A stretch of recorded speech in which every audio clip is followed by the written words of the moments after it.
If there is no mighty force of the purification through the extinction and the emptiness, right now the whole world will be crushed to dust.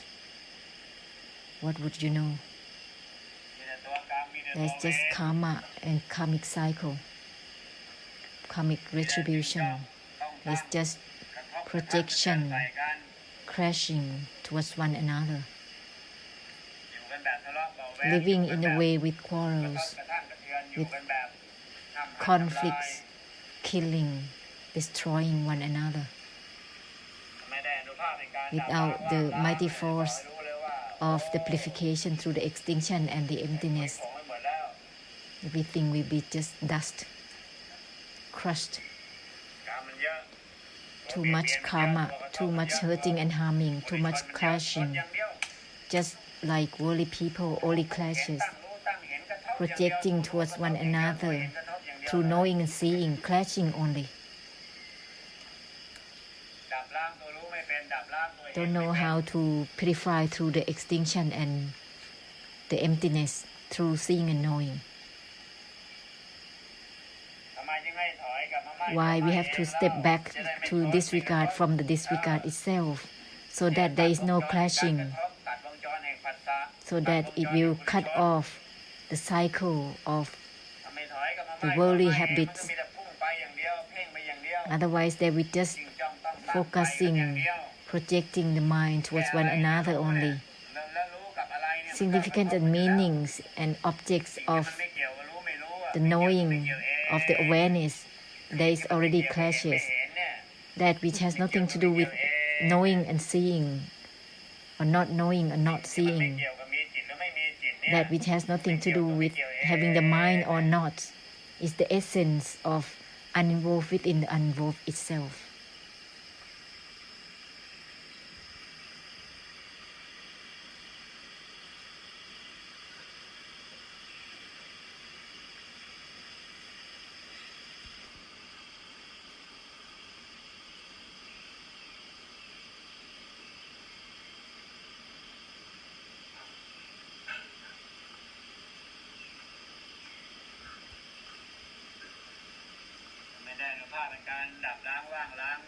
Without the anupap of the purification through the extinction and the emptiness in each Buddha era, there will be just karma and karmic difficulties and karmic cycle. There is just destroying, the power of destroying only.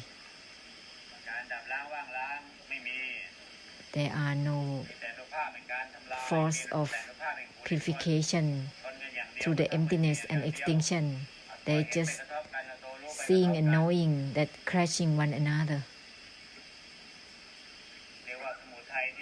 This is the samuttai of opinions and meanings within the wisdoms. Samuttai, that is by opinions and meanings clashing one another. This is the habits of samuttai, the habits of suffering and causes of suffering. The habits that is not useful truly. There is just destroying, only clashing.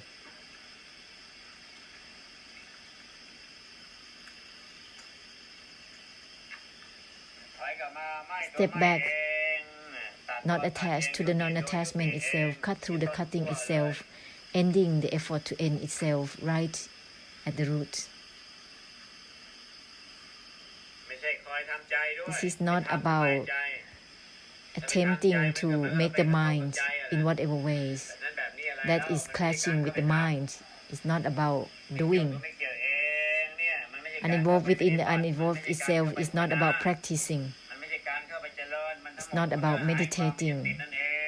It is the essence of the non-attachment itself, not about practicing or making progress. Uninvolved within the uninvolved itself is all of non-attached, even to the non-attachment itself. It is not about not attaching something.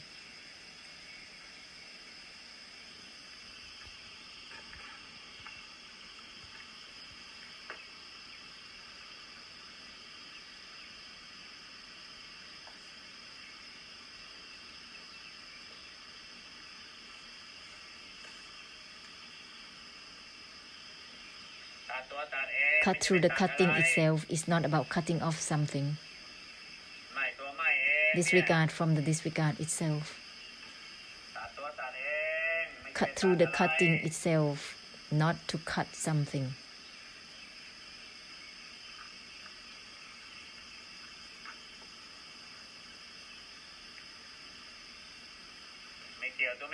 Uninvolved within the uninvolved itself, child. Let go of the let go itself is not about letting go of something. This is not about meditating or practicing, because this is just karma and it's samsara, it's karmic cycle, being obsessed with the arising and the ceasing on and on.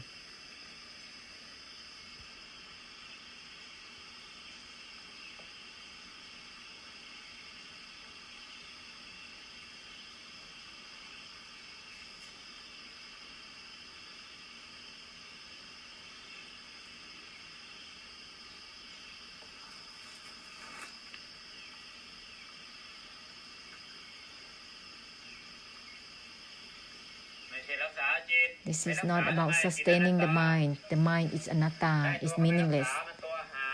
What is a damn thing to maintain the mind?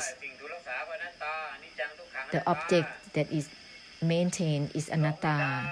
Maintaining itself is anatta. This is always being deluded. That's why it's become realm of existence. Let go of the let go itself. This is different than maintaining the mind.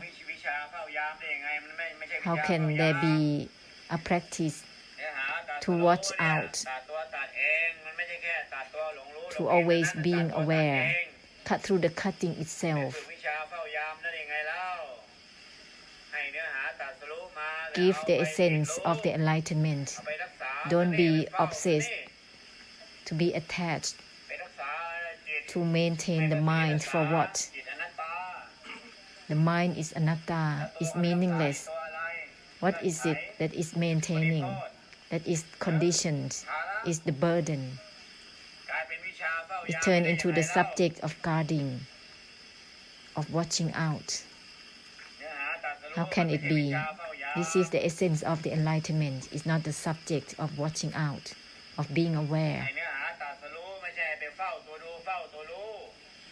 Give the essence of the enlightenment, not to watch out for seeing and knowing.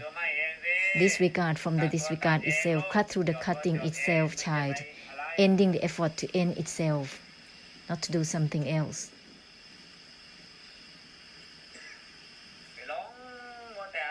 Being obsessed, to be deluded, to give meaning and significance on and on. Being deluded to practice nonsense.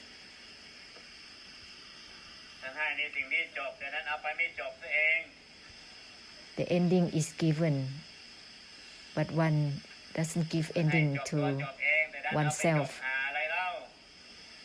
Ending the effort to end itself, while being deluded to try to end something. Cut through the cutting itself, while being deluded to cut off something. How can it be cut? There is just the delusion to cut. Deludedly cutting and not cutting. Deludedly letting go and not letting go. How can it be true letting go? Deceiving oneself.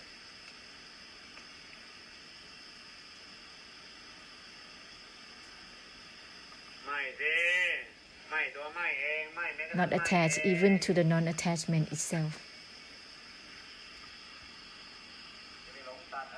Why being deludedly cutting something or deludedly letting go of something? Let go of the let go itself, cut through the cutting itself, disregard from the disregard itself.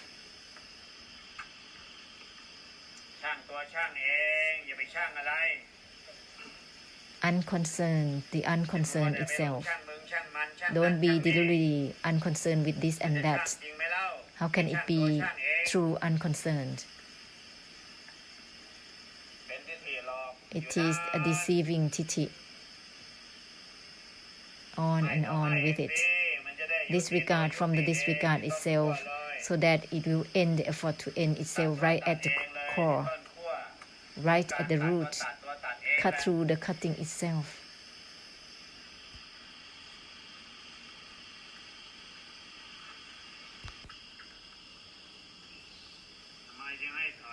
Why do we have to step back to disregard from the disregard itself? Because there is just clashing, only projecting forward through the seeing and knowing, practicing only the senses. This is the habits of the samudaya.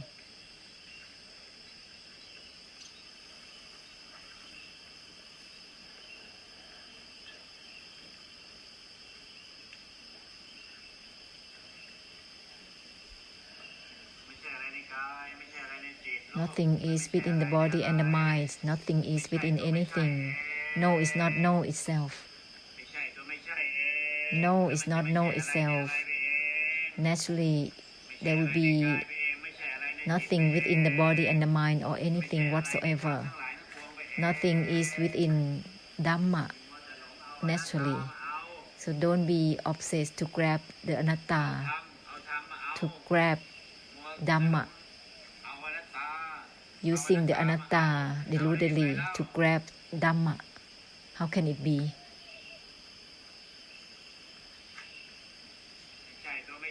No is not know itself.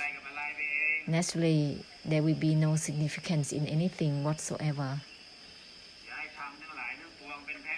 Don't let all types of Dharma become scapegoat, always being a victim. Don't let the body and mind become a scapegoat. Don't let all things become scapegoats, always being a victim by the delusion, by the delusive attachment, the upatan.